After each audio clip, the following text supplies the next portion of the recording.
قال الله تعالى উদুনি আস্তাজিব লাকুম। আল্লাহ তাআলা বলেন, তোমরা আমাকে ডাকো, আমি তোমাদের ডাকে সাড়া দিব।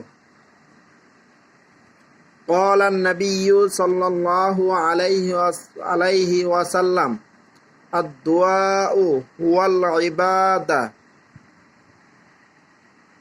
নবী করিম সাল্লাল্লাহু আলাইহি ওয়াসাল্লাম বলিয়াছেন, দোয়াই ইবাদত। আল্লাহ তাআলা বলেন, তোমরা আমাকে ডাকো, আমি তোমাদের ডাকে সাড়া দিব।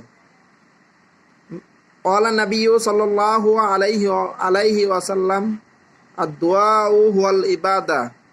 নবী করিম সাল্লাল্লাহু আলাইহি ওয়াসাল্লাম বলিয়াছেন, নবী করিম সাল্লাল্লাহু আলাইহি ওয়াসাল্লাম বলেছেন, দোয়া হলো একটি ইবাদত। এজন্য আমাদের বেশি বেশি দোয়া করতে হবে, আল্লাহ তাআলার কাছে প্রার্থনা করতে হবে, আল্লাহ তাআলার কাছে সাহায্য চাইতে হবে। আল্লাহ তাআলার নিকট দোয়া করলে আল্লাহ তাআলা সেই দোয়া কবুল করেন। আল্লাহ তাআলা বলেছেন যে, মুমিন তোমরা আমাকে ডাকো, আমার বান্দা আমাকে ডাকো, আমি তোমাদের ডাকে সাড়া দিব। আমি সবসময় তোমাদের ডাকে সাড়া দেওয়ার জন্য প্রস্তুত।